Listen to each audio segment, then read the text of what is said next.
Fait là, vous savez que je vais dire. Fait là, si je me trompe, riez pas de moi. Vous savez déjà mon texte. Ben, c'est pas si pire. Moi, mon texte, c'est pas vraiment écrit. Ça. Correct. Ben, tu Ouais, sais, pas comme si tu as besoin d'écrire ton histoire. Ouais. Oh, C'est ça. on est là! Et voilà. Bon, parfait. On commence. Bonjour, moi c'est Candy. Je suis la coordonnatrice régionale du réseau de soutien à l'adoption pour la région de la péninsule acadienne, puis aussi la région francophone de Miramichi.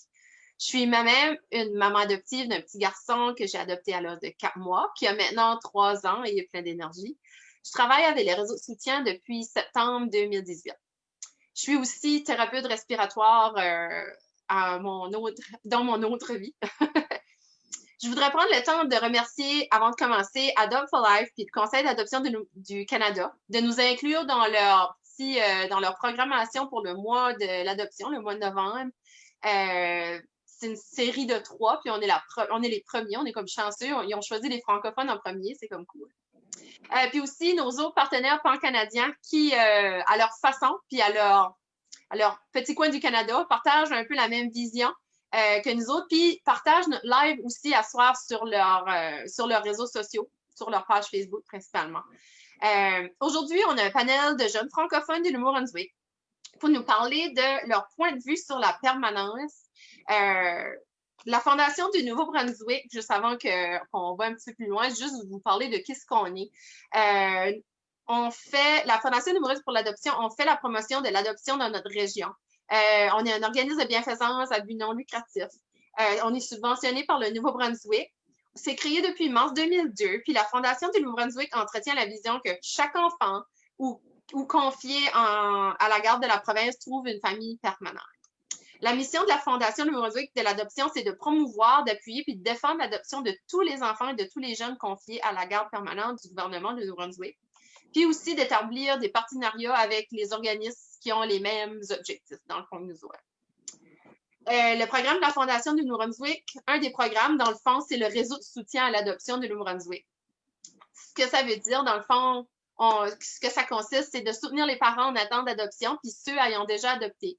Que ce soit par des groupes de soutien, du soutien individuel, des conférences, des ateliers, des formations, puis surtout des sessions d'information aussi. C'est sûr que depuis le début de la pandémie, on est beaucoup plus présent sur les réseaux sociaux afin d'essayer de rejoindre le plus de gens possible. Par chance aux réseaux sociaux, dans le fond, qui a permis de garder une très bonne connexion et même agrandir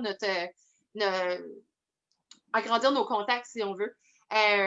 Puis c'est ça, on a continué d'offrir nos groupes de support avec des parents, nos rencontres individuelles, que ce soit par téléphone, par Zoom, etc., puis en ligne, dans le fond. Puis on avait déjà nos groupes en ligne qu'on faisait déjà avant le COVID. Fait qu'on est comme content qu'on avait déjà commencé ça. Puis depuis le COVID, mais ça a juste comme bonifié la chose, dans le fond, que c'était déjà implanté. Fait le réseau de soutien à l'adoption, c'est orchestré par Suzanne Kingston, qui est notre directrice générale. Ça comprend aussi 5 coordonnatrices régionales, y compris moi. Le Nouveau-Brunswick, on a divisé ça dans plusieurs régions. Il y a la région du Sud-Est, qui est plus la région de Saint-Jean avec Catherine, du Sud-Ouest, excusez. La région du Sud-Est, qui est la région de plus de Moncton, on a Patricia. La région du Centre, au niveau de Fredericton, on a Kim. La région du Nord, Hamilton, Edmundston, etc., on a Brandy. Puis du côté péninsule acadienne, Miramichi, on a moi, Candy Roussel. Fait pour le mois de l'adoption, c'est sûr qu'on a beaucoup d'informations, de formations, etc., sur différents sujets touchant l'adoption. Nous autres, avec la Fondation de l'adoption du Nouveau-Brunswick, on a décidé que pour le mois de novembre, chaque semaine allait avoir son thème. La première semaine est vraiment une introduction à l'adoption. La deuxième semaine est plus focusée au niveau des traumatismes. La troisième, c'est vraiment prendre soin de soi, les soins personnels, dans le fond. Et puis finalement, la dernière, c'est les diversités familiales. Fait que vous allez être capable de tout trouver nos informations sur notre page Facebook, la Fondation du Nouveau-Brunswick pour l'adoption, ou sur notre site web aussi, nbadoption.ca. Puis aujourd'hui, on va commencer avec nos panélistes. On a la chance d'avoir 3 jeunes vraiment inspirants. Ils ont vécu familial, ils ont un vécu familial avec les services des sociaux. Chacun a une histoire particulière, différente. Des parcours un peu difficiles parfois, mais ils ont quand même tout un bel exemple de détermination, de courage puis de ténacité. On a Samantha Picard, on a Valérie Bouchard-Vézina, puis on a Victor Chiasson qui ont pu être présents à soir avec nous autres pour nous partager leur vécu, dans le fond, un petit bout de leur vie, si on veut. Fait que j'ai plusieurs questions à leur poser. Ça va être sous forme de questions-réponses un peu, puis on va animer la discussion un peu comme ça. Fait que dans le fond, Victor, d'habitude, on commence par les femmes, mais là, vu que tu es le seul homme, je vais te faire commencer. Fait que, Victor, raconte-nous un peu qui tu es, d'où tu viens, ton passé sur les soins du développement social un petit peu aussi, tant qu'à faire ton introduction, si tu veux. Oui, moi, c'est Victor Chasson. Je viens de Miscou. Puis, j'ai commencé à peu près dans les familles d'accueil vers l'âge de 2 ans et demi. J'ai commencé très, très jeune. C'était on and off, so, c'était pas si pire. J'ai retourné en famille d'accueil vers l'âge de 5 ans, qui était plus permanent. Puis je m'ai fait adopter. C'est là que l'adoption est venue en jeu. Puis ça n'a pas marché. Ça après 9 ans, mais on est revenu en famille d'accueil. J'ai resté en famille d'accueil depuis. Puis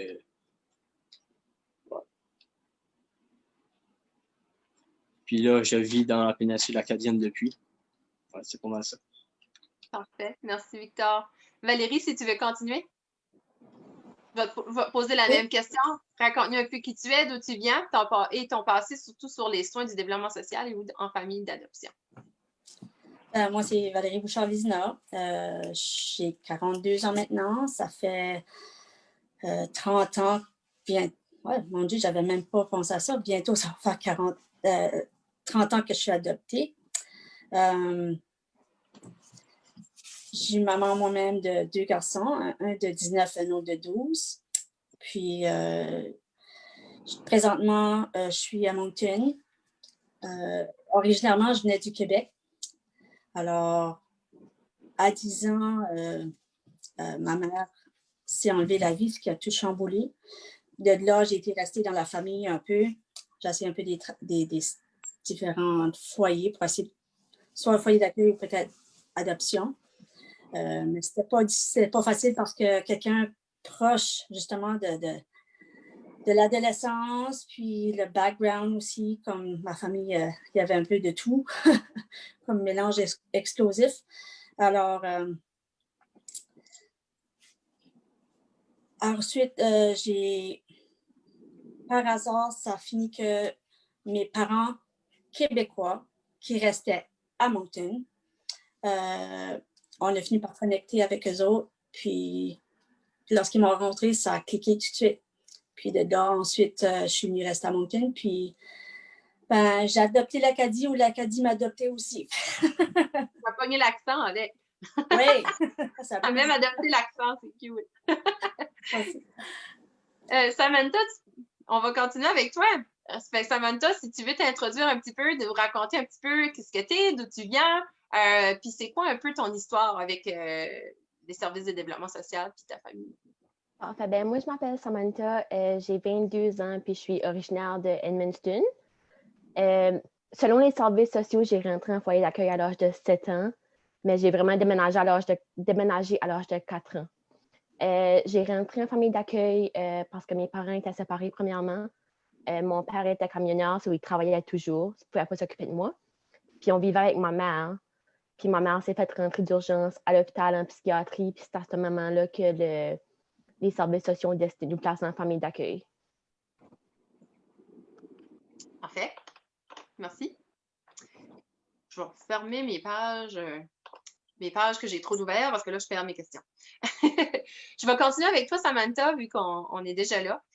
Comment tu voyais ta situation avec tes yeux d'enfant, tes sentiments de confiance et d'ouverture, où est-ce que tu vivais? Moi, j'ai été assez chanceuse parce que j'ai été placée en foyer d'accueil chez ma tante et mon oncle. Pour moi, c'était juste comme faire des pyjama parties avec ma cousine. Comme dans ma tête d'enfant, j'étais contente de déménager avec du monde que je connaissais. C'était pas des étrangers. OK. Tu as eu une belle transition d'enfant. Oui, c'est ça. Parfait, merci. Valérie, je vais continuer avec la même question pour toi. Comment tu voyais ta situation avec tes yeux d'enfant, tes sentiments de confiance, d'ouverture, où est-ce que tu vivais? C'était c'était pas. Fallait que j'aille. J'étais quasiment celle-là qui était responsable de la famille.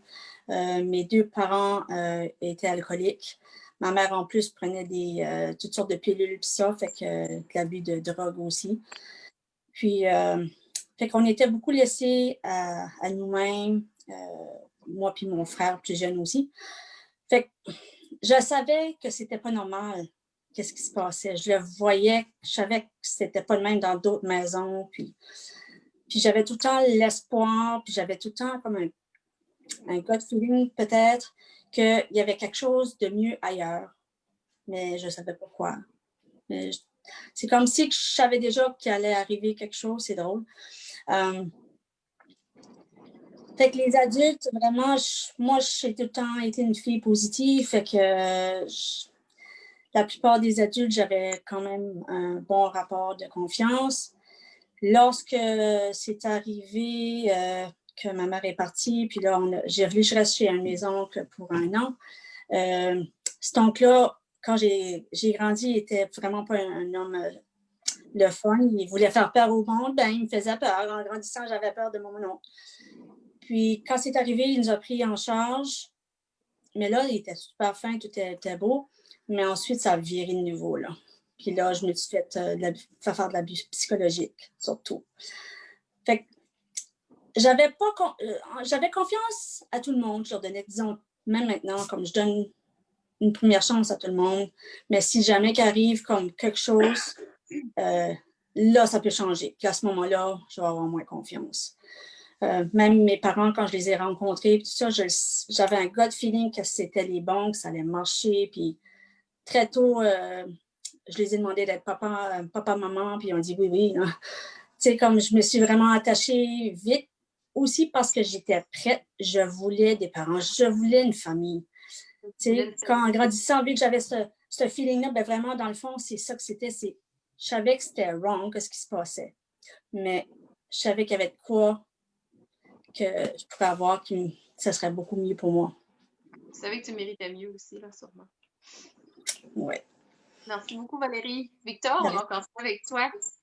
Comment tu voyais ta situation, ton adoption, tes familles d'accueil avec tes yeux d'enfant, puis tes sentiments de confiance dans ce temps-là d'ouverture où tu as vécu, c'est sûr, toi, tu étais quand même assez jeune, peut-être que tu ne te rappelles pas, mais probablement il y a sûrement des moments que tu te rappelles un peu plus, qui t'ont probablement plus marqué. Ben, les premières fois, vers comme l'âge de 2 ans et demi, je comprenais pas vraiment quoi ce qui se passait parce qu'on allait en famille d'accueil et on revenait souvent chez nos parents. Dans ma tête de jeune, je comprenais pas vraiment quoi ce qui se passait puis j'avais un petit peu encore de misère à comprendre quoi c'était la vie. Plus tard, quand ce que c'était pour qu'on soit fait enlever comme de nos parents, pour nous fait mettre en famille d'accueil permanent, là, je savais que je m'avais fait expliquer que mes parents avaient fait des mauvaises choses. À ce je sais plus que il y avait beaucoup d'abus d'alcool, de drogue, de violence, etc. Puis là, c'est là qu'ils nous ont dit qu'on ne revenait pas chez nos parents. Sur ça, je l'avais quand même assez bien compris. On avait tombé dans une bonne famille d'accueil. J'ai commencé à faire vraiment bien confiance à ma mère d'accueil. On a gardé un bon contact durant toutes les années. Après ça, ils ont venu nous voir pour l'adoption. Là, ils nous ont introduits à l'adoption. Ils nous ont fait montrer des petites vidéos. Ils étaient là. Puis pour nous faire justement essayer de gagner la confiance. Juste parce que nous autres, on n'avait plus de famille. Puis c'est là qu'on a décidé oui, puis on a été se faire adopter. Puis pour la 3e fois, là, il s'avait justement passé beaucoup de violence, puis beaucoup d'affaires dans la famille d'adoptifs. Puis on est revenu en famille d'accueil, qui était pour la dernière fois. Puis là, c'était permanent. Là, on avait vraiment demandé de se faire enlever de la liste. On avait assez vécu pour nous autres. On voulait laisser la chance à d'autres. J'avais un petit peu de misère à faire confiance au monde de par chez nous au début, parce que je vivais avec mon vécu puis ça. Mais avec le temps, ça s'est amélioré. C'est pas mal ça. Puis que tu t'as fait adopter à l'âge de quel âge que tu avais? 5 ans? J'ai 5 ans, puis j'ai décollé depuis 14 ans. So, j'ai resté là, je m'ai fait adopter 9 ans. Tu as été en famille d'adoption pendant 9 ans pour finalement revenir dans la même famille d'accueil, si je me trompe pas. Oui, dans la même, parce qu'on avait gardé contact. Juste avant de partir, parce que tu avais gardé un bon contact, c'est ça, hein? Oui, on avait gardé un bon contact, puis on se parlait une fois de temps en temps à chaque année. Puis un des plus, c'est que ma grande sœur s'est pas fait adopter avec moi puis ma petite sœur. Soit elle a retourné en famille d'accueil, puis à cause de ce lien-là, mais c'est ça qui nous a permis de revenir justement dans la péninsule, dans la même famille d'accueil.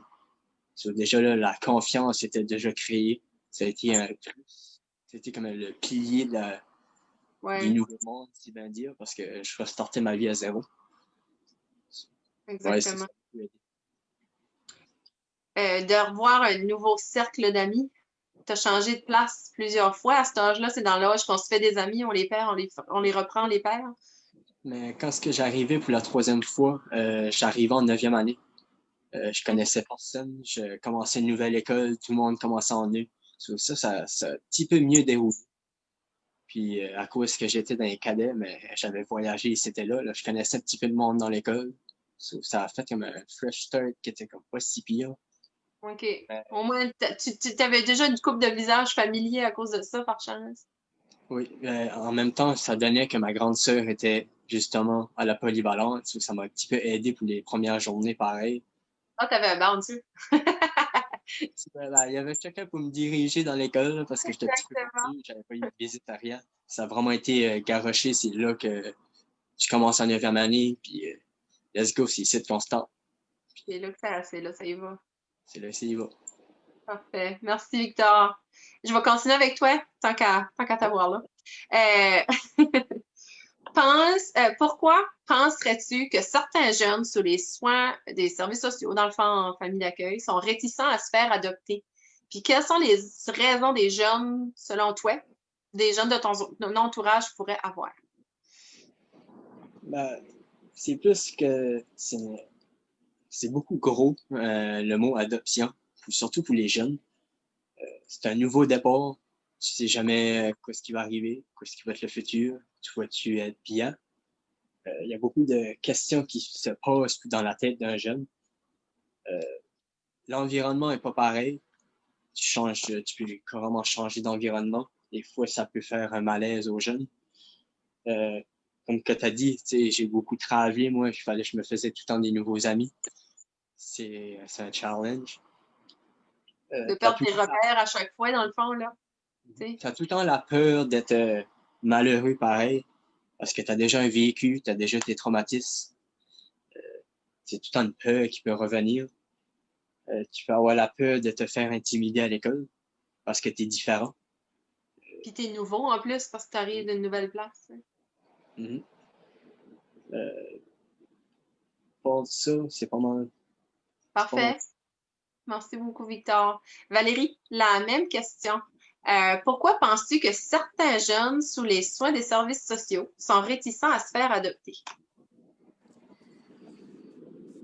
Une des choses, je crois, souvent, c'est que c'est pas bien expliqué. C'est pas les vrais pour et les vrais contre et peut-être même donner des exemples justement de personnes qui ont vécu ça, comment est-ce que les autres ont trouvé ça. Il y en a que peut-être ça n'a pas marché, ils n'ont pas aimé ça. Ou il y en a que ça a bien marché, c'était pas facile, mais ça a quand même bien marché. Fait que ça, c'est une des choses que j'entends souvent, qu'on dirait qu'on les jeunes sont pas assez informés. C'est sûr que ça dépend de l'âge. Tu ne peux pas commencer à expliquer l'adoption à un enfant de 2-3 ans, il ne va pas comprendre. Il faut l'expliquer dans une façon simple qu'ils peuvent comprendre qu'ils vont avoir un nouveau papa, un nouveau maman. L'autre chose, beaucoup que j'ai entendu au fur des années, à force de rencontrer d'autres jeunes qui ont été adoptés ou en foyer d'accueil, c'est le côté monétaire. Parce qu'il y a beaucoup de soutien quand c'est en famille d'accueil du gouvernement pour tous les soins que le jeune ou la jeune a besoin, si que tu peux poursuivre tes études sont payées, etc., etc. Ces choses-là, tu sais, des choses médicales aussi, là. Oui, exactement, exactement. Fait si on explique à un jeune, ben là, si tu te fais adopter, tu n'auras plus ça, ben c'est comme, ça ne sonne pas vraiment intéressant. Ouais. Mais je crois qu'on est en train de changer les choses. On donne de plus en plus de soutien autant aux jeunes qu'aux parents. C'est super parce que moi, mes parents n'avaient pas rien de ça. Ça n'existait pas, Pride, puis ces choses-là, du tout. Parce que, les réseaux de soutien n'existaient pas non plus dans le temps. Non, exactement. Il y avait leurs propres ressources qu'il fallait qu'ils trouvent à leurs frais pour pouvoir faire les choses. Fait que c'était un peu... c'était plus difficile, mais j'ai été chanceuse que mes parents avaient quand même un bon emploi puis un bon salaire pour pouvoir faire ces choses-là. Mais je me dis, une famille qui est vraiment comme salaire moyen, ben c'est peut-être plus difficile parfois. Fait, je crois que le côté monétaire, ça, c'est une chose que souvent, ça fait peur aux jeunes. Fait que là, ils vont peut-être refuser de se faire adopter. Ils vont refuser la chance à une nouvelle famille, à une nouvelle vie, à un nouveau départ, parce qu'ils ne veulent pas perdre les privilèges qu'ils ont maintenant. Puis c'est des bonnes raisons. Là. S'ils ont besoin de brosses, des broches ou des choses comme ça, ben c'est payé, mais sinon, ils ne les auraient peut-être pas.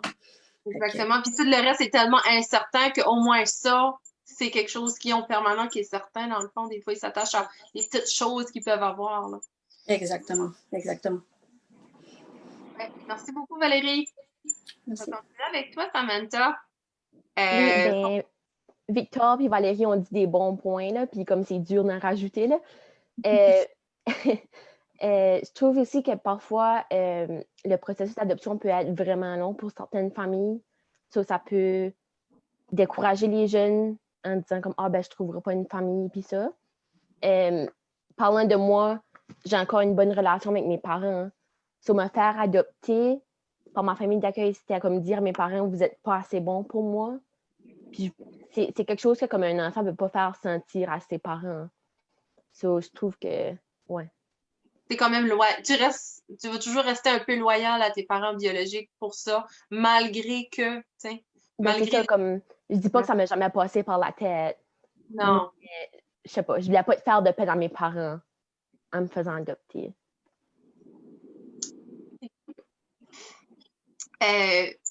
Merci beaucoup. Je vais continuer avec toi, Samantha. Dirais-tu que la perception que tu avais en étant enfant a changé en grandissant? Maintenant, comment tu vois toute ton histoire avec du recul, avec la maturité, avec toutes tes expériences? Comment tu vois ça maintenant? Comment tu vis avec ça? Je dirais que ça a changé ma perception, oui. Parce que pas avoir été placée en foyer d'accueil, je pense pas que j'aurais eu les expériences de vie que j'ai aujourd'hui, puis toutes les chances, puis toutes les expériences puis ça que j'ai eues. Je serais peut-être pas la personne que je suis aujourd'hui si j'aurais pas été placée en foyer d'accueil. Merci beaucoup. Valérie, je te pose la même question. Dirais-tu que ta perception de où tu étais en étant jeune a changé en grandissant? Ah, ben oui, certainement, parce que c'était un milieu pourri, empoisonné, tu sais. Fait en sortant de ce milieu-là... Mais non, encore plus, ouais. Ouais. Puis, comme, en fait, avec du recul, ça m'a pris plusieurs années à accepter, premièrement, que ma mère s'est enlevée, puis j'ai tout le temps eu le feeling que j'aurais pu l'empêcher, j'aurais pu l'arrêter. Mais j'ai compris avec le temps, avec le recul, les expériences, que si quelqu'un veut passer à l'acte, ils vont finir par trouver une façon. Surtout si que la personne l'a fait plus qu'une fois, comme plusieurs tentatives. Fait que j'ai réussi finalement à trouver une paix de ce côté-là. J'avais le goût d'avoir une nouvelle vie, j'avais le goût d'avoir une famille. Je voulais commencer, je voulais avoir... Je ne savais pas ce qui m'attendait, mais j'étais prête à l'aventure. Fait que le fait que j'ai changé de milieu, que j'ai vraiment pu commencer une vraie vie, être un enfant, même si j'étais adolescente, pré-ado, vraiment, finalement, réparer certaines choses du passé, mais aussi être capable ensuite de dire, OK, là, je suis rendue là. Maintenant, ils vont pouvoir m'aider à me rendre là. Un peu comme Samantha aussi, si j'étais restée dans ce milieu-là, j'ai aucune idée de ce que je serais devenue. Même chose pour mon frère plus jeune. mes parents ont travaillé très fort pour pouvoir l'aider pour qu'il soit l'homme qu'il est aujourd'hui. Vraiment, puis tu sais, il se débrouille bien, comme tu sais, je suis vraiment fière de mon frère. Puis, j'aurais pas eu non plus les expériences, puis le vécu. Puis moi, je voulais une famille. Ben, j'ai tombé dans le gros lot parce que du coup, dans mon père, ils sont très nombreux. Puis du coup, dans ma mère, ils sont très proches aussi. Fait que c'est deux familles qui sont comme proches. Et moi, je bénéficie de ça aussi. Fait que c'est le fun. La seule chose, c'est qu'ils sont toutes loin. Fait que proche du cœur, loin des yeux, mais proche du cœur. Fait que ça, je suis vraiment contente de pouvoir avoir vécu ça plus comme en étant moi-même maman plus tard, puis avoir eu des grossesses, j'ai pu partager ça avec ma mère aussi. Fait que ça, j'ai trouvé ça vraiment spécial. Merci beaucoup, Valérie. Merci. Victor, dirais-tu que ta perception de ton cheminement de vie a changé avec la maturité, en grandissant? Ben, en bas là, je savais pas vraiment quoi ce que m'attendre vraiment de la vie. En adoption, quand on m'a placé pour en adoption, je pensais avoir une petite famille, recommencer une fresh start, mais ça n'a pas été le cas. So, c'est des choses qui arrivent. Mais quand j'ai revenu de nouveau par ici à Miscou pour un famille d'accueil permanent, je voulais personnellement starter une fresh start. So, j'avais pas vraiment de perception de ma vie. Je savais pas vraiment à lui ce que j'allais m'aligner, mais je savais que c'est ici que ça restartait à nouveau. J'étais heureux, man, très, très heureux justement, de retourner en famille d'accueil. En plus, j'avais ma petite sœur avec moi, puis on était rejoints avec ma grande sœur. Déjà là, c'était déjà affilié. Parce que, avec mon vécu, mais je peux un petit peu plus comprendre les autres quand ils filent dans une situation. Il y a certaines situations qui peuvent me laisser aller, puis je peux plus parler avec les autres. Ça fait que des fois, j'ai une meilleure oreille que d'autres. À part ça, j'ai jamais vraiment eu de perception de la vie pour ça. Parfait, merci Victor. En devenant adulte, qui sont devenues tes personnes ressources, ton cercle de support? Puis, avec ça, comment ça a été le COVID tout seul? Ben, moi, mon cercle de support, ça a beaucoup été mes amis. Parce que j'ai eu beaucoup de problèmes à la maison. Que ce soit avant les familles d'accueil ou justement en famille d'accueil. En famille d'adoption, désolé. Sur les seules personnes que je peux vraiment parler avec, c'était mes amis j'étais vraiment proche avec à l'école parce que j'avais des problèmes avec d'autres jeunes à l'école. J'étais plus petit. Quand j'étais plus jeune des fois, puis j'étais plus petit, mais c'est lui qui se fait piquer. J'avais un petit cercle d'amis, puis maintenant on dirait qu'on se serrait les coudes. Même en grandissant, en revenant par ici, c'est pas ma famille que j'ai commencé à connaître au début, c'était plus mes chums. Je passais plus de temps avec mes amis. Mes amis, c'est vraiment comme mon pilier de ma vie, si bien dire. C'est eux autres que s'il y a de quoi qui arrive, j'ai besoin de les texter, ils sont tout le temps là pour m'aider. Tu fais un flat tire, c'est ça que t'appelles, non? Ah oui, j'ai besoin d'envoyer un petit texte, puis ils s'en venaient. Puis le COVID, par ici, nous autres, c'est pas grand-chose. C'est pas comme maintenant les grandes villes. On était plus épargnés, c'est vrai. Ouais. Le monde Bolex, pareil. C'est des choses qui arrivent. Tu as continué de travailler pendant le COVID, je me trompe pas, hein? Oui, j'ai continué à travailler parce que nous autres, on travaille dans le plastique. C'est une usine. C'est tout enfermé. Il n'y a pas d'autre. On n'interagit pas avec le monde. On interagit entre nous autres. On pouvait continuer à faire nos produits. Fait que t'as pas trop chamboulé tes habitudes trop parce que au moins tu travaillais, tu avais quand même ton social. Puis tu restes pas tout seul non plus si je me trompe, c'est ça, hein? Non, je reste avec une de mes amies. J'ai Ok. des collègues, puis j'ai une couple de mes chums qui vient pas mal tous les jours chez nous. OK. Ouais, c'est sûr, ça aide au social. Merci, Victor. Valérie, la même question. En devenant adulte, qui sont devenues tes personnes ressources, ton cercle de support, puis comment s'est passé la COVID en étant un petit peu plus isolée? Pour les personnes support en grandissant, ben, j'avais jamais vraiment eu de... Ben, c'est pas vrai. Quand j'étais jeune avec ma famille biologique, j'ai tout le temps eu mes grands-parents du côté de ma mère qui ont essayé du mieux qu'ils pouvaient d'être là pour nous parce qu'ils savaient qu'est-ce qui se passait un peu, puis que c'était pas rose, puis qu'ils essayaient de nous donner un peu de plaisir. Chaque été, ils nous envoyaient dans un camp de vacances. Ça, c'était une vacance, vraiment une vacance. Fait que ça, c'était un très, très beau cadeau qu'ils nous ont donné. Ils ont tout le temps été là, puis même après le décès de ma mère, mon grand-père, il a un peu forcé la note à mon oncle, justement, pour qu'il nous prenne en charge, pour qu'il soit notre tuteur, afin qu'on puisse trouver une famille. Fait que j'ai tout le temps eu des personnes plus jeunes aussi. J'ai une de mes tantes qui nous a beaucoup occupés de nous autres aussi, puis qui était là, ma tante, ma cousine, qui était plus vieille. Elle nous a gardés souvent, puis ça. Fait que j'ai quand même des très bons souvenirs, avec eux autres. Avec mes parents aussi, mais comme quand je pense à ce qui m'a vraiment aidé à être où ce que je suis, ben, à mon ancienne vie, c'était ces personnes-là qui étaient vraiment clés. Quand ce que j'attendais à être en adoption, j'étais à Trois-Rivières. Je me suis faite ma première amie à l'âge de 11 ans. Puis on est encore amis. On est des soul sisters, comme même si on ne se parle pas souvent, on est tout le temps connectés ensemble. Il y a beaucoup de choses qui sont arrivées, qu'on arrivait quasiment en même temps à la même chose.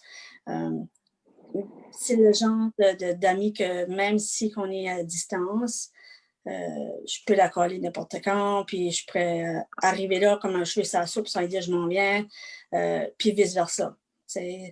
Quand je restais à Trois-Rivières, justement parce que des fois la situation chez mon oncle, c'était pas évident, fait que je m'échappais un peu, je m'évadais, mais j'allais tout le temps jouer avec mon ami qui restait à 5 maisons de chez nous, très proche. Fait que sa famille, ses parents, son frère, sa soeur, c'est ma deuxième famille. C'est vraiment là comme je les considère, mes frères, mes sœurs. Elle a tout été une partie de gros support pour moi. Puis ensuite, ben, après ça, mes parents aussi, ils ont été un grand support pour ma vie actuelle. C'est ça.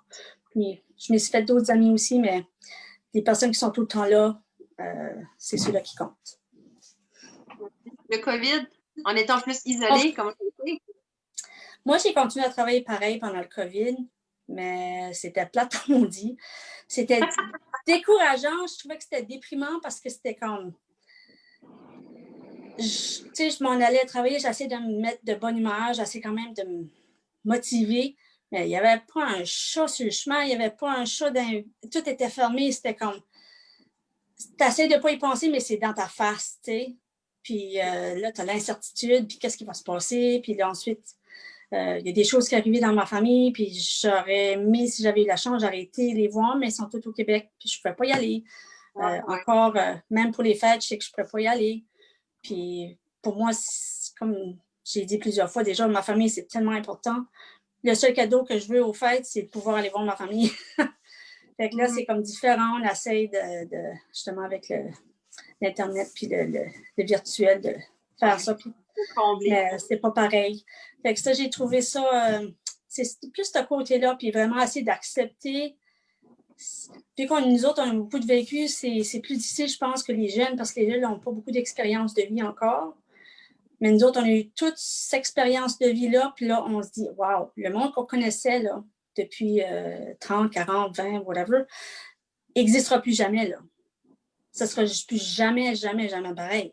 Ça va peut-être revenir peut-être proche sur certaines choses, mais ça ne sera jamais pareil. Fait que c'est comme, il faut que tu fasses un deuil, on dirait, en même temps. Je trouve, pour moi, c'est comme ça que je le vois, là. Fait que ça, c'est pas tout le temps évident pour tout le monde. Non. Ah, c'est sûr, c'est pas évident pour tout le monde. Ça a chamboulé bien du monde. Oui. Merci, Valérie. Samantha, je vais continuer avec toi. En devenant adulte, qui sont devenus tes personnes ressources, ton cercle de support. Dans le fond, qui se t'appelle quand c'est un flat tire? Puis Ben surtout, moi, comment ça s'est passé le COVID en étant un petit peu plus isolé, un petit peu plus tout seul, si on veut. ouais. Ben moi aussi, là, mon cercle de sport, c'est plus devenu mes amis en grandissant. Même si j'ai une bonne relation avec ma famille et ça. C'est la famille que je me suis créée avec mes amis alentour de moi. Puis c'est ça. Du confinement, first of all, j'étais à l'université. So, tous les cours ont tombé en ligne. So, c'était vraiment difficile au début. Puis j'ai perdu mon emploi en plus. So, là, c'était pas mal toute seule. Là, je reste toute seule dans mon appartement avec mon chat. So, c'était pas mal lonely là, la plupart du temps. Là. Mais tu sais, j'appelais mes amis. Puis on se parlait pareil qu'on pouvait pas aller se voir en personne. Là. Si je me trompe pas, dans ta famille d'accueil, ta cousine, c'est devenu quelqu'un de proche aussi, je me rappelle, tu m'avais dit. Hein? Ouais, ma cousine était un gros morceau dans ma vie. Là. C'est comme, je m'en rendu comme ma soeur parce qu'on est restés ensemble depuis qu'on est toutes jeunes. Avez-vous la même âge? Ouais, on a 2 mois de différence. Oh mon Dieu, ouais, c'est sûr que ça aide. Hein? Ouais, Ça aide quand vous vivez les mêmes étapes dans la vie souvent. Là. c'est ça. Ah, cool. Parfait, je vais te poser la question à toi, Samantha, vu qu'on est avec toi. Comment est ta relation, surtout ton ouverture, puis quel rôle occupe ta famille biologique maintenant dans ta vie? Ben, j'ai encore une bonne relation avec ma famille biologique.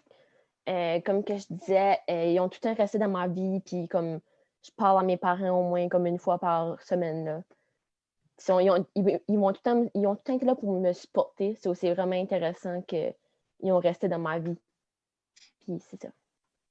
Parfait, merci beaucoup. Valérie, la même question pour toi. Comment est ta relation, ton ouverture, puis surtout quel rôle qu'occupe ta famille biologique maintenant dans ta vie? Vu que j'étais assez vieille quand j'ai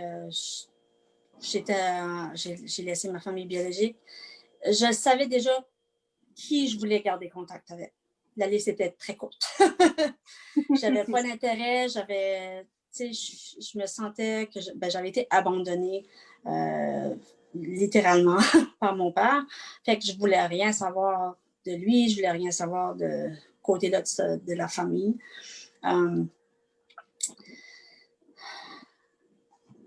Ensuite, Tes grands-parents, tu me disais, c'était les... Oui, mes grands-parents, on a gardé contact tout le long. En fait, ils ont même aidé à la transition un peu de l'adoption. Ils étaient vraiment favorables, puis ils étaient vraiment contents. Puis à chaque fois qu'on allait visiter notre famille au Québec, on arrêtait quand même d'aller les voir autant que possible. Puis même mon frère aussi était encore au Québec pendant que moi j'étais au Nouveau-Brunswick pour les 2 premières années. Fait que j'allais le voir aussi, évidemment, puis j'essaie d'avoir des nouvelles de lui. Mais à part de ça, j'avais pas vraiment de lien que je voulais. Mon père puis sa sœur jumelle ont essayé de reconnecter avec moi. J'avais pas vraiment d'intérêt de reprendre une relation, mais j'avais bien des questions sans réponse. Fait que je l'ai rencontré, j'ai posé toutes mes questions, j'ai eu aucune réponse, mais ça m'a fait du bien. J'ai pu tourner une page. Exactement, oui. Ouais. Puis à part de ça, je dirais que ma sœur, j'ai une sœur plus vieille aussi. J'ai pas eu la chance de la connaître vraiment beaucoup. Pour les 10 premières années, elle a resté chez son père, qui s'était refait une vie. Mais à 10 ans, vu que son père est décédé, elle est revenue rester avec nous. Mais de 10 à 14, jusqu'à temps que ma mère décide de la mettre dehors à 14, on s'est connus, mais pas vraiment, parce qu'on avait, on dirait qu'on avait de l'animosité entre les deux, puis c'était comme c'était pas vraiment une relation. Puis ensuite, on s'est vraiment comme perdu de vue. J'ai tout le temps voulu reconnecter ou avoir cette relation-là, puis ça nous a pris plusieurs années. je dirais, tous les deux à faire du chemin de chacun de notre côté. Puis, on s'est gardé contact quand même un peu plus tard. On s'est parlé à travers Facebook. Puis de là, ben, on se gardait contact, on se donnait des nouvelles. Si je montais, j'essayais d'aller la voir. Puis j'ai rencontré sa famille, puis son homme, puis ses filles, puis ça. Puis l'an passé, j'ai fait un retour en arrière un peu pour aller voir justement d'où je venais exactement, parce que ça faisait depuis l'âge de 10 ans que j'étais partie. J'avais des choses, on sait que je voulais voir, puis comme fermer la boucle aussi. Puis, finalement, quand j'ai arrêté de la voir, ça, ce pèlerinage-là que j'appelle, on a vraiment reconnecté. Je crois que toutes les deux, on était finalement prêtes, toutes les deux. Puis là, je peux dire qu'on commence une relation sœur à sœur, puis c'est vraiment le fun. C'est plate que la distance est là, elle reste à Québec. J'ai deux petites nièces puis une plus grande. Ça fait que 3 nièces en tout que je pensais même pas vraiment être ma tante de ce côté-là. Puis ces 2 plus jeunes ont la même âge que mes 2 garçons. Fait que c'est vraiment comique. Puis il y a des choses qu'on est pareil, qu'on fait pareil, puis on ne le savait pas parce qu'on ne restait même pas ensemble, on ne se connaissait pas. Fait que c'est une belle aventure qui commence. Puis j'espère que ça va être développé encore plus avec le temps. À part de ça, c'est ça, je dirais, que les contacts avec la famille biologique. Parfait, merci beaucoup. Victor, ton tour. Comment est ta relation, ton ouverture et surtout quel rôle occupe ta famille biologique dans ta vie maintenant? Ma relation avec ma famille est quand même assez bonne. En arrivant par ici de nouveau permanent, j'avais l'option de connaître ma famille. Avec mon vécu, c'était pas trop la première chose, mes priorités. Encore à cette heure, j'ai une grande famille. Je connais pas toute ma famille. Je connais peut-être comme le un quart. J'ai beaucoup de ma tante, beaucoup de mon oncle, ça fait beaucoup de cousins. C'est pas tous les membres de ma famille non plus que je m'accorde avec. Ça dépend. Les membres de ma famille ont différentes mentalités. Des fois, rien que la mentalité, ça fonctionne pas. J'ai d'autres de mes cousins que je m'entends très bien avec. Même encore, je vais les voir. Des fois, ils me textent pour faire de quoi. On est quand même assez proches. Puis, la membre de ma famille que j'ai resté le plus proche de, c'est ma petite sœur. Parce qu'elle a fait son vécu avec moi. Puis, même encore à ce on est très, très proches. Puis, vous avez vécu beaucoup ensemble, tous les deux. Là, c'est sûr, ça rapproche. Puis, la sœur, elle a un bébé. Là, on va plus voir le bébé pareil. Ça fait un autre monde. Ouais, c'est pas mal ma relation avec ma famille. Là. Je connais ma famille, mais c'est moi qui choisis un petit peu qu'est-ce que je veux voir et pas voir. Ouais. Parfait, merci. Je vais continuer avec toi. Comment, selon toi, les familles d'accueil et les familles adoptives peuvent mieux supporter les jeunes qui sont dans le système? Faut mieux aider les jeunes. Il faudrait savoir plus sur le background des jeunes. Parce qu'un jeune a beaucoup de vécu. Quand des fois tu te fais garrocher en famille d'accueil, des fois la transition est vite, des fois elle est un petit peu plus slow.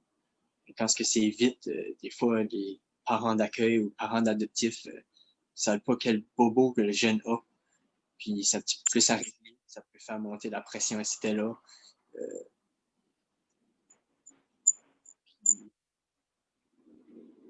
J'avais un autre sur le bout de la langue, mais je l'ai oublié. D'être informé sur le passé puis le vécu des enfants. Ouais, c'est probablement d'être plus informé aussi, là. Oui, ça joue un gros rôle. Parce que déjà là, tu peux à peu près savoir quel problème ou quel bobo que le jeune a. C'est un petit peu plus facile à aller l'aider. Ouais. C'est plus facile à aller chercher de l'aide aussi quand tu sais un peu plus sauter en ligne. Puis... ouais, c'est sûr. Merci. Si jamais ça te revient, l'autre sur le bout de la langue, fais-le aussi. Valérie, la question revient pour toi. Comment, selon toi, les familles d'accueil et les familles adoptives peuvent mieux supporter les jeunes qui sont dans le système présentement? Une des plus grosses qualités, je crois, qu'un parent soit de famille d'accueil ou futurs parents adoptifs, c'est la patience et l'écoute. Puis l'écoute, c'est pas juste être l'oreille là pour écouter qu'est-ce que le jeune a à dire. Oui, évidemment, mais écouter le non-verbal. Le non-verbal, souvent, va en dire beaucoup. Ça va être, parfois, tu peux faire des connexions. OK, il a fait ça, ça a réagi à cause de ça. Puis là, après ça, tu peux aller comme peut-être essayer de demander des questions, essayer de faire parler les jeunes un peu pour essayer de comprendre.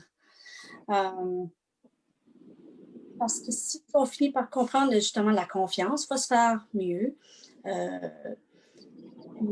Il va finir par guérir, puis il va finir par régler des problèmes, tu sais, du trauma du passé pour pouvoir pouvoir avancer. Moi, je sais que si je pense à mon expérience, mes parents étaient très patients. Ma mère, je ne l'ai pas tout le temps ménagée. J'ai tout le temps eu l'impression que si j'avais été bébé avec eux autres, ça aurait été tellement plus facile et plus simple. Puis avec du recul, je pense, non, je suis moi avec mon background, puis ma nouvelle vie. Je regrette pas vraiment d'avoir vécu ça dans le sens que je ne serais pas la personne que je suis aujourd'hui si je n'avais pas vécu ça. Mais je dirais que la patience puis la bonne communication, comme moi, je ne savais pas comment communiquer. Je ne le savais pas, je n'avais pas appris à communiquer. Puis c'est là que la patience rentre en ligne de compte parce que ma mère a été patiente, a essayé de me faire parler quand il y avait de quoi qu'elle voyait bien que ça me dérangeait ou quelque chose. Puis elle me faisait, tu sais, tranquillement, pas vite. Elle essayait de me faire parler. Puis je finissais à un moment donné, des fois, à sourire un petit peu. Puis la fois d'après, ben, c'était un petit peu plus. Puis fait que j'ai appris à communiquer. Puis la communication, puis la confiance, c'est les deux éléments d'une réussite d'une relation. N'importe quelle relation. Puis moi, ensuite, comme maman, j'ai montré ça à mes garçons. Puis, tu sais, j'aurais pas pu faire ça si j'avais pas appris à communiquer. C'est les plus belles valeurs qu'elles se transmettent, là. Oui. Puis comme avec le vécu aussi, ben j'ai une meilleure écoute, j'ai plus une ouverture d'esprit, comme vraiment analyser plus vraiment la situation au lieu de voir juste comme juste une section de la situation. Fait que, ouais. Merci beaucoup. Merci. Ça maintenant, comment, selon toi, les familles d'accueil adoptives peuvent mieux supporter les jeunes qui sont dans le système? Moi, je commencerais par dire aller faire des formations. C'est vraiment important. Aller écouter les gens parler comme ce soir, écouter-nous parler, puis de voir qu'est-ce qu'on a besoin. Deuxièmement, parler aux enfants. Les enfants, ils savent qu'est-ce qu'ils ont besoin. Ça peut prendre du temps des fois, c'est sûr, mais ils vont finir par s'ouvrir. Puis, rester, vous soyez là pour vos enfants. Puis, la dernière affaire que je dirais, c'est poser des questions à des personnes qui ont déjà passé au travers du processus. Ça pourrait vous aider énormément. Parfait, merci. Je continue avec toi. Pourquoi c'est important pour toi aujourd'hui que la population générale soit au courant du parcours des jeunes dans les services sociaux? Pourquoi c'est important ce qu'on fait à soir de nous raconter vos histoires, dans le fond? Moi, je trouve ça important parce qu'il n'y a pas personne qui comprend, comme les gens du public ne comprennent pas à 100% qu'est-ce qu'on a passé au travers, puis comment difficile que ça peut être, les situations qu'on a vécues. Puis c'est pas assez parlé au sein des communautés. Il n'y a pas assez d'informations qui circulent à nulle part. C'est ça. Comme c'est notre rôle à nous autres, en tant que personne qui a passé au travers, de faire découvrir ça aux gens de la société. Ben, merci. Valérie, la même question. Pourquoi c'est important pour toi ce soir, ce qu'on fait, des panels comme ça avec des jeunes, que dans le fond, vos histoires soient racontées à la population générale? Moi, ça fait, je dirais, peut-être une 15-20 d'années que je fais ça maintenant. quand j'ai commencé, je m'ai fait demander si c'était quelque chose que je voudrais faire, partager mon histoire.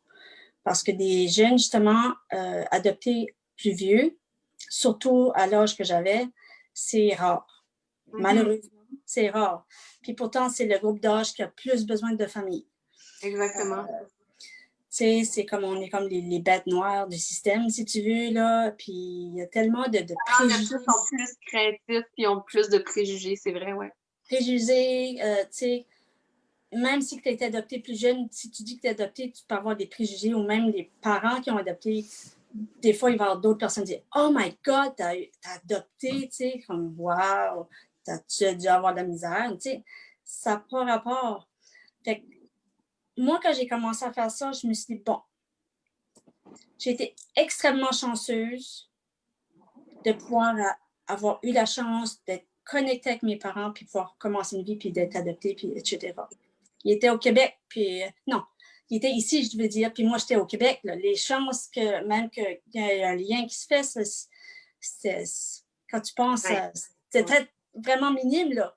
Mais moi, je crois qu'il y avait des anges gardiens quelque part qui ont fait le miracle. Puis, comme, je fais ça parce que je me dis, si dans un groupe de personnes ou le public, si je peux convaincre un couple adopté ou donner la chance, avoir l'esprit ouvert pour dire ouais, sais-tu peut-être que oui, c'est le fun des bébés puis les plus jeunes, mais c'est vrai que les autres aussi ont besoin de famille. Tout le monde, tous les enfants veulent une famille. La plupart, ils veulent être aimés, ils veulent être acceptés comme n'importe quel autre enfant. Puis la vie, 1 an dans la vie d'un enfant, c'est beaucoup. Fait on ne peut pas faire attendre ces enfants-là pendant 2, 3, 4, 5 ans. Vous allez perdre toute l'enfance de cet enfant-là, puis il ne va pas avoir eu la chance de pouvoir évoluer puis grandir peut-être que s'il avait été adopté. Parfois, ça ne change rien, mais je parle en général. Fait que je me dis, si moi, mon histoire peut donner courage puis donner vraiment comme le goût d'essayer, ben j'ai fait ma job. Puis c'est pour ça que je m'implique, ça fait depuis ce temps-là avec le réseau des jeunes, ça, du Nouveau-Brunswick. Puis on est une grande famille maintenant, comme Victor, puis Samantha, puis les autres. Comme on ne se voit pas tout le temps souvent, mais il y a une connexion, on est comme toutes connectés pareil parce qu'on se comprend, parce qu'on a vécu, même si ce n'est pas la même histoire, ça revient à la même chose. Puis, comme qui dirions, je te guette, là, ben, tu sais, ça joue, là. Ouais. C'est ça que je dirais. Merci beaucoup, Valérie.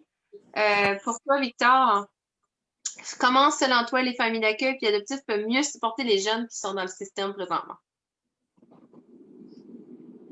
Ils ont beaucoup parlé, ça t'a coupé, là, hein? Ouais, ça a comme coupé. Hein. Veux-tu que je te répète la question? Oui. Comment, selon toi, les familles d'accueil et les familles adoptives peuvent mieux supporter les jeunes qui sont dans le système?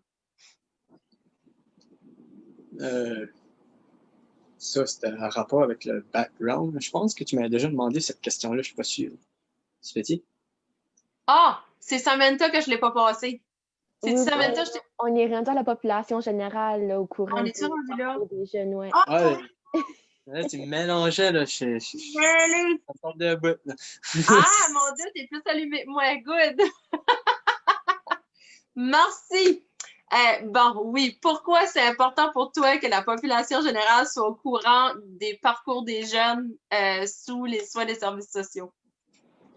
Ben, comme que il a été mentionné un petit peu au début, il y a un petit peu de préjugés sur les jeunes quand ils se font adopter, comme envers d'autres jeunes ou même les membres de la société, quand que justement d'autres parents disent oh, t'as adopté, justement comme t'as un challenge ou whatever, dire comme non. Des fois, c'est un choix. Ou, puis comme moi, ben, ça a mal fonctionné. Puis des fois, mais c'est juste faire réaliser la sensibilisation au monde que oui, ça se peut passer dans notre communauté. C'est pas rien qu'ailleurs, c'est ici. Il peut y en avoir plusieurs, c'est caché. Comme moi, mes parents, c'est des autres personnes dans la société. c'est pas des personnes que tu aurais pu dire qui auraient fait ça, mais c'était là pareil. So, des fois, rien que sensibiliser un petit peu, ça peut ouvrir des oreilles, ça peut ouvrir des portes à d'autres personnes. C'est pas mal ça. Merci. Je vais continuer avec toi. Prochaine question. C'est quoi ta fierté aujourd'hui? Puis t'as-tu un héros ou un idole ou quelque chose comme ça? Si bien dire, j'avais pas vraiment de héros ou d'idole quand j'étais plus jeune. J'allais pas mal comment est-ce que la vie allait. Jusqu'à temps, j'ai comme arrivé en famille d'accueil. Je peux pas dire que c'était comme mon héros, mais c'est la personne que j'admirais le plus, c'était ma mère d'accueil. Parce qu'elle était un gros support, on avait des bons contacts, des bons liens. Puis si j'avais quelqu'un à parler avec, mais je pouvais dire mes problèmes à ma mère d'accueil, c'est ça. C'était une des personnes mères qui a aidé avec le tout. À part ça, De quoi t'es fière aujourd'hui? qu'est-ce que je suis fier? Je suis fier de ce que je suis devenu. J'ai pas laissé mon passé me décourager. Même si j'ai un gros passé, je veux tout le temps faire de l'avance. Même avec la vie, c'est tout le temps des hauts et des bas, mais je trouve tout le temps de manière de remonter. J'ai des buts dans la vie, c'est pas moi ça. Merci. Valérie, c'est quoi ta fierté aujourd'hui? Puis c'était qui ton héros? Ou c'est qui maintenant ton héros? Ben, je vais te dire, moi, la musique m'a tout le temps aidé à travers tout mon vécu depuis toute petite. Fait que je dirais vraiment, là, si vraiment faut que je trouve un héros ou quelque chose, je dirais c'est tous les chanteurs et les chanteuses que j'ai aimés au cours des années, que leur musique m'a inspiré, que leur musique m'a aidé à traverser des moments. Puis quand j'étais toute petite, ben j'avais un rêve de devenir chanteuse. Je chantais très mal d'ailleurs, mais j'avais ce rêve-là. Puis juste à cause que j'avais un rêve, je crois que ça m'a aidé à rester positive puis être capable de continuer chaque jour jusqu'à temps que les choses changent pour le mieux. Mais même dans les moments difficiles, tu sais, pour moi, la musique, c'est les chansons, ils veulent tout le temps dire quelque chose pour moi, puis je vais aller chercher celles qui parlent.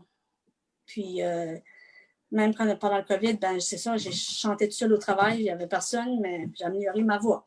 Fait que la musique a tout le temps été une partie vraiment, je dirais que c'est ça qui m'a aidée comme héros. Je dirais que je suis fière. Ma grande fierté, c'est mes enfants. Comme mon plus vieux, là, il est en 2e année à l'université, il se débrouille bien, il est organisé, il fait ses choses. Mon plus jeune, il a un peu plus de travail, mais ça va bien. Puis, tu sais, mes enfants, je peux le voir, ils ont un grand cœur, tous les deux. Puis, même sans tout savoir mon histoire, évidemment, pas trop jeune, ils savaient que j'essayais d'aider d'autres jeunes qui n'avaient pas de famille. C'était comme ça que je le mettais. Puis mon plus jeune, ça l'a tout le temps comme marqué. Puis quand on est allé une fois à un training aux États-Unis, on avait reçu un toutou. Puis j'ai dit, ce toutou-là, il est spécial parce qu'il était vendu pour ramasser des fonds pour aider des familles où les enfants à être adoptés. Fait que je lui avais compté ça, puis je lui ai donné le toutou. Ben, l'année d'après, il a décidé de faire un exposé oral à la classe. Il fallait qu'il amène un jouet. Mais lui, il a choisi le toutou. Puis il expliquait parce que ce toutou-là, il est spécial, parce qu'il aide à ramasser puis aider les jeunes qui n'ont pas de famille. Oh, fait, je me suis dit, ben, ça veut dire que je fais une bonne impact sur mes enfants. Fait que j'essaie de briser le cycle que j'ai eu avec ma famille biologique. Fait que j'essaie vraiment de leur donner tout ce que je peux que moi, je n'ai pas eu. Mais quand même, je veux qu'ils soient débrouillards, je veux qu'ils puissent apprécier puis comprendre que c'est pas tout le monde qui peut avoir toutes les PS4 puis les jeux puis les affaires puis les téléphones puis ça. Il y en a bien que malheureusement, ils ne peuvent même pas avoir un toutou ou un lit pour coucher dedans ou du manger pour manger. Fait que je réussis à leur faire passer le message que d'être vraiment comme sensible à ces choses-là, que parfois l'apparence peut être trompeuse. Merci Valérie, c'est beau ça. Samantha, la question pour toi maintenant. Quelle est ta fierté aujourd'hui? Puis qui était ton héros ou ton idole? Moi, je dirais que ma fierté aujourd'hui, c'est moi-même. Ça peut paraître un peu égoïste d'une manière, mais avec tout ce qu'on a passé au travers, je fais que j'ai le droit d'être fière de moi-même, de tout ce que j'ai accompli, puis tout ce que je vais accomplir plus tard aussi. Puis mon héros, je dirais que ça serait ma cousine. Elle a tout été là pour moi dans les moments les plus difficiles, puis elle continue encore d'y être. Puis c'est ça, on a eu la chance d'habiter ensemble, puis on est quasiment rendus des sœurs à cause de ça. Ça, c'est vraiment elle qui m'a aidé à passer au travers des moments difficiles dans ma vie. Ah, j'espère qu'elle aura ce petit message-là à soir. C'est des belles Oui. fleurs que tu lui fais. C'est gentil. Dernière question. Que fais-tu présentement? Où es-tu dans ta vie? Quels sont tes projets futurs? Tout de suite, je suis en train d'étudier à l'université pour être travailleuse sociale. Je crois que mon parcours de vie m'a comme Exactement ça, j'allais dire. influencé à aller étudier là-dedans. Puis mes projets futurs, je veux aider les enfants qui, comme moi, ont passé au travers du système social. Puis je veux faire des interventions au sein de ma communauté avec ma cousine pour rendre notre communauté meilleure. Parce que ta cousine aussi est dans le même programme? Elle a gradué à Alton College dans le Child and Youth Care Program. So, c'est pas mal proche de travailleuse sociale. Ouais. Si on veut se mettre ensemble et aider la communauté. Là. Wow, ça, c'est une belle équipe que vous pouvez faire là. Vraiment. Pour toi, Valérie, que fais-tu présentement? Où es-tu dans la vie? Puis quels sont tes projets futurs? Présentement, je travaille plein temps, puis ça. J'essaie de m'occuper de mes garçons, surtout le plus jeune, parce que l'autre, il se débrouille pas mal tout seul. Je dirais, c'est juste d'être heureuse, puis essayer de pouvoir vivre la vie pleinement. Avec nos traumatismes, c'est pas tout le temps évident. Je pense qu'avec le COVID, puis il y a d'autres choses qui arrivaient que c'était un peu plus difficile. Fait que c'est vraiment essayer d'être capable de faire la paix, puis d'être vraiment comme zen. Ça, c'est un de mes gros objectifs, un jour d'être vraiment zen. Mais vraiment, c'est quand j'ai grandi, puis je me disais, pourquoi je suis ici? Pourquoi j'ai venu? Pourquoi je suis encore là? Pourquoi je suis née? Qu'est-ce qui était la raison que je suis ici? Fait que je me dis, j'ai vécu tout ça pour une raison. Et je crois que c'est justement pour pouvoir donner des messages d'espoir. Autant pour les jeunes, pour dire, hey, tu peux avoir une belle vie, tu peux être bien, tu peux avoir une famille, tu peux être capable de vivre pleinement, même si tu as eu des traumatismes, même si que mais surtout d'être capable j'espère, moi, je dirais que c'est ça mon grand rêve, j'espère vraiment, je souhaite qu'il y ait le moins d'enfants en famille d'accueil ou le moins d'enfants qui est en limbo entre deux choses. Parce que des fois, il y en a qui sont en famille d'accueil, puis c'est quand même une famille permanente, comme Victor. Pour lui, c'est sa famille, puis il n'y a pas de question là-dedans. Ça ne fait rien, même s'il n'est pas adopté. Pour lui, c'est sa famille, puis c'est point final. Fait que je me dis, si on pourrait vraiment avoir plus de jeunes comme stables, en famille permanente, comme qui est le sujet d'ailleurs. La seule chose que je trouve, c'est que souvent on met trop de bâtons dans les roues. On met trop il y a trop de red tape, il y a trop d'affaires. Puis il y a des raisons, mais en même temps, je pense qu'on pourrait simplifier un peu plus pour vraiment matcher des parents avec des jeunes. Puis je crois que c'est là qu'est notre défi, je pense, pour le futur. C'est vraiment de voir comment on peut améliorer ça pour que pas que les jeunes attendent comme 4, 5, 6, 10 ans avant d'avoir une famille stable. Non, ça devrait être comme 1 ou 2 ans, puis that's it. Parce que, comme je disais tantôt, 1 an dans la vie d'un enfant, c'est énorme. Mm-hmm. Ils perdent cette chance-là de stabilité qui pourrait faire une grande différence pour ces jeunes-là. Fait que c'est ça qui est mon gros rêve. Puis je vais faire tout ce que je peux de mon côté pour pouvoir, j'espère que ça arrive, puis essayer de faire bouger les choses aussi. Avec le réseau des jeunes, on essaie de trouver justement, parler au gouvernement puis leur dire qu'est-ce qui ne marche pas dans le système, puis ces choses-là passées, que les autres qui s'en viennent puissent avoir un meilleur futur. Merci beaucoup. J'ai posé la question à Samantha, j'ai posé la question à Valérie. Je suis rendue à Victor. Je savais plus quel côté j'allais. Victor, la dernière question pour toi. On a commencé avec toi, puis on finit avec toi. Que fais-tu présentement? Où es-tu dans la vie? Puis quels sont tes projets futurs? Présentement, moi, je travaille encore. J'ai encore ma job. Tout de suite, je vis en coloc dans une maison. Puis plus tard, j'aimerais avoir ma propre maison, ma propre petite famille. Puis briser un petit peu comme le lien, comme le cheminement là, de ma vie. Le pattern, si tu veux, ouais. Ouais, le pattern.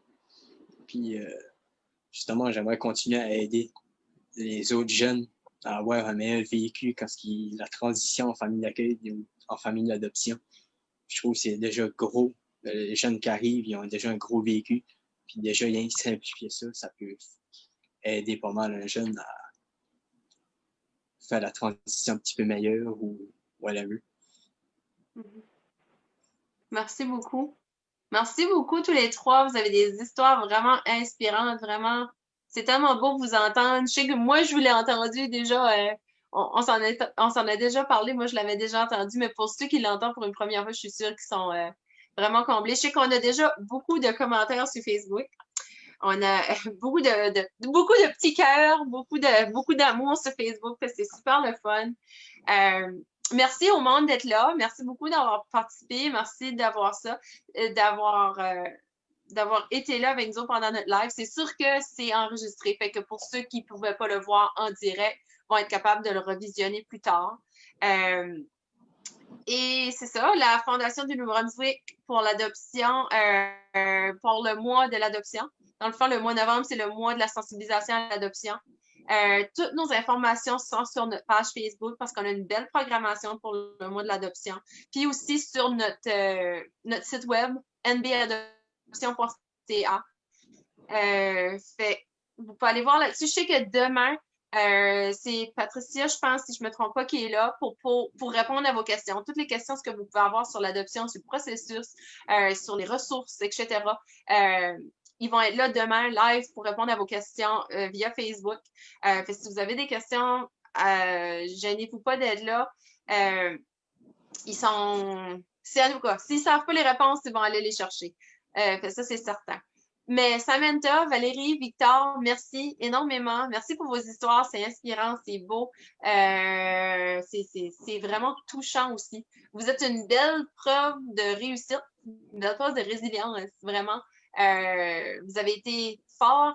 Vous êtes la preuve que justement, malgré toutes les embûches de la vie, vous pouvez continuer à persévérer, à être des bonnes personnes, puis à transmettre quand même des bonnes valeurs à tout ça, parce que des fois, c'est sûr, je vais répéter un peu ce que Victor et Valérie vous avez dit, des fois, on a des préjugés, souvent, chez les enfants qui ont été placés en famille d'accueil, que justement, ils ont des mauvais plis, si on veut, ou des moins bonnes valeurs, ou etc. Puis c'est un peu moins intéressant pour quelqu'un qui commence sa famille de commencer avec un enfant qu'on entend des fois briser, malheureusement. Mais ça ne veut pas dire qu'un enfant a eu des traumatismes, a eu des choses négatives, que ça ne deviendra pas une bonne personne. Au contraire, justement, souvent, ça devient des même meilleures personnes parce que, justement, ils ont eu plus de vécu, puis ils ont eu plus d'expérience. Fait que ça fait des personnes encore plus fortes. Fait merci beaucoup d'être ces personnes-là. Merci de partager votre message. Merci d'être là à soir. Fait que c'est ça. Je vais vous souhaiter une bonne soirée. Profitez de la soirée. Allez vous réchauffer parce qu'il ne fait pas super chaud au Nouveau-Brunswick. Je sais pas pour le reste du Canada qui nous écoute, là, mais d'après moi, il ne fait pas beaucoup plus chaud, vous autres non plus. Fait que c'est merci ça. de nous avoir donné la chance de parler aujourd'hui. Merci. Merci d'avoir accepté là. Merci, puis on se reparle. On se reparle plus tard. Bye. Bye là. Bonne soirée. Oui, bonne soirée. Bonne soirée.